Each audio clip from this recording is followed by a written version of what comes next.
It's set up for mostly fire, runs the engine most of the time. So we have her stuff. It's our first doing district piece.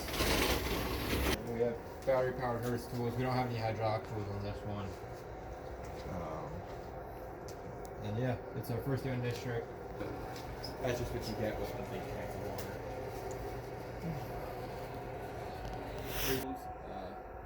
We use these quite a bit since our district does have a lot of people. And it is pretty diverse. A lot of members, machine stuff. You know, small things that.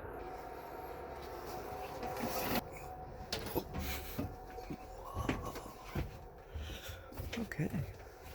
It's loud though. This truck is super duper loud. It has no insulation in it. This we always pull for trash fires. If we have a trailer fire, we do have one trailer park in your district. We've used bumper line in the past. For your medical? Which in our district is pretty useful because there's a lot of cul-de-sacs and hydrants in front of every house that we go to. And ladder truck, tallest ladder in the county, it's 109 feet. Oh my god. So there's only one other ladder that's really taller than that, and that's Pierce. Pretty big. The cab in this one is massive.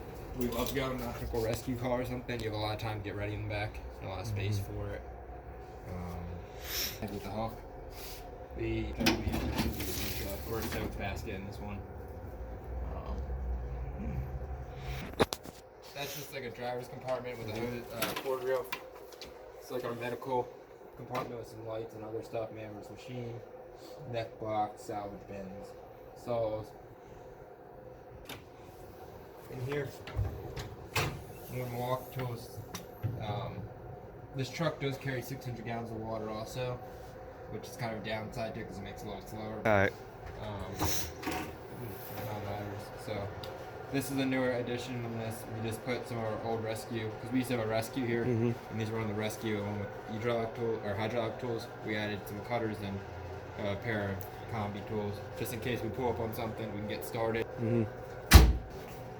Set up a little funky.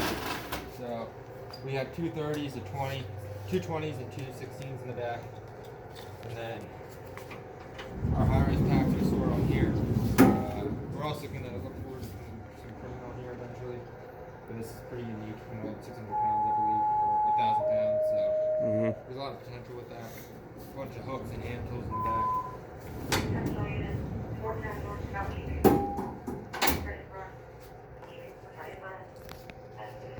500 feet of 3-inch on here too. Smaller stuff like chimney chains, stuff like that. Large area search bag. These are positive pressure fans, smoke ejectors. We don't really use them that much unless it's a really good fire. This truck's really well equipped. Your truck work. And that's really where, if we look at it in terms of pay department, we're kind of looking for a truck on all Playmont, all Baron 100 boxes, and all Delco boxes we're due for the truck. 60-minute cylinder. Our air packs are only 30 minutes, but with all writ, it's NFPA required that you have an hour cylinder in the bottle, or in the bag.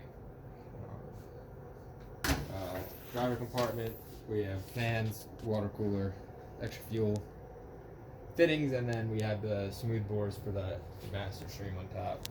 We have a 300 right here, and then we have two 200-foot hand lines. Don't really use them. One of the heaviest rigs in the county too. It weighs 87,000 pounds with water on it. It's 48 feet, so. It's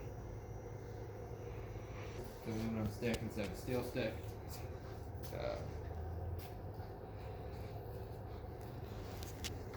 Driver's seat, we have a ton. This one was set up when we before they had the CAD and stuff, so it's a ton of map books in it still.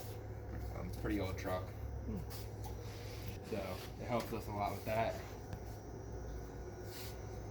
And this carries 540 gallons of water. High-rise, it's not really organized because it is an older setup. High-rise pack, water rope, water rescue rope, RIT bag, technical rescue bag, medical bag. Pony section. Gets over like 30 feet or whatever, we're gonna end up requesting our county unit. So We have a USAR team who does a lot of our technical rescue, and then there is also the collapse team, which does all our collapse stuff, obviously. Ladder belts, chimney chains, cage lights, toolkit. 30-foot ladder, 35-foot ladder. 35 is an absolute beast. It sucks to throw. I've done it before. 1,000 feet of 4-inch and 500 feet of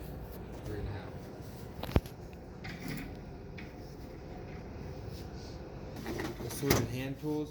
A lot of these things are pretty old. Single chainsaw, our other chainsaw is out of service right now, so we may have one on here. And then your other stuff like fan, we have a K12 with the metal blade on it.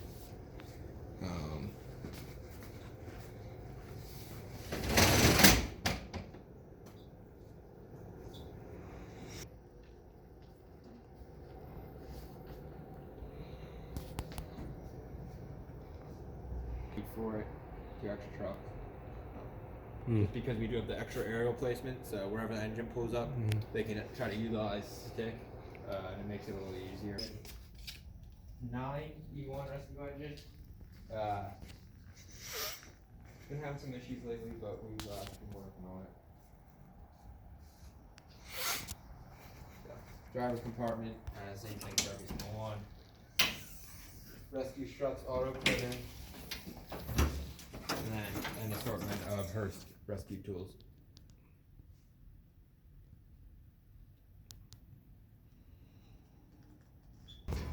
Apparatus we've had starting over here. We have some of the ambulances. Small outside fires, wildland fires, and small fuel spills.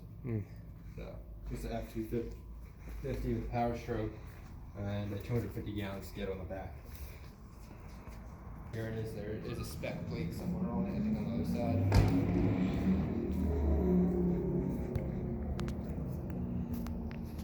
It's kind of like a baby at a firehouse. It's pretty sweet.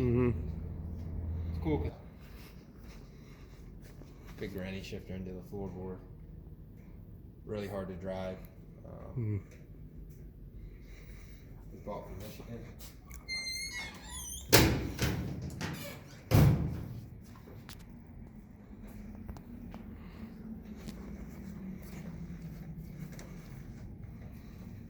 Yeah, there's, I don't know what the spec plate is. There was a plate on it at one point that told you like what year when it was built.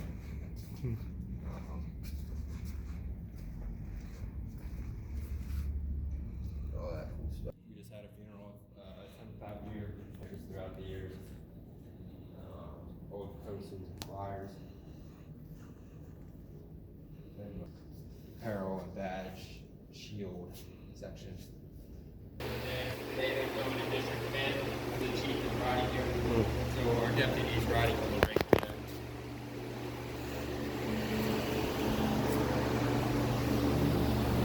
The diesel powered Polaris. So for all trail rescues, wildland fires, we utilize it. Fully equipped with lights. Has alley lights on every side. Has a siren on it too.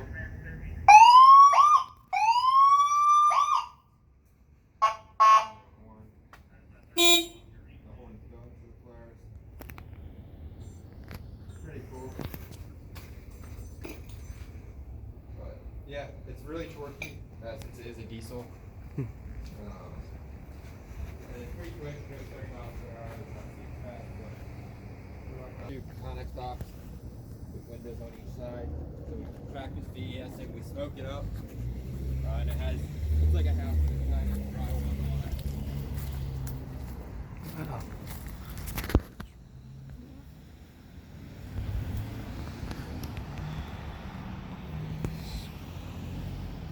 We're due for about 2 good work months.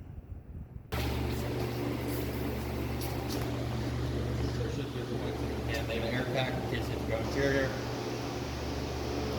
So that roll out.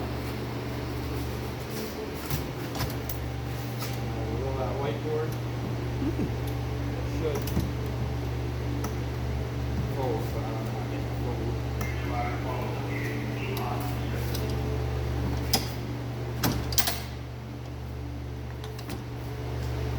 way more van, more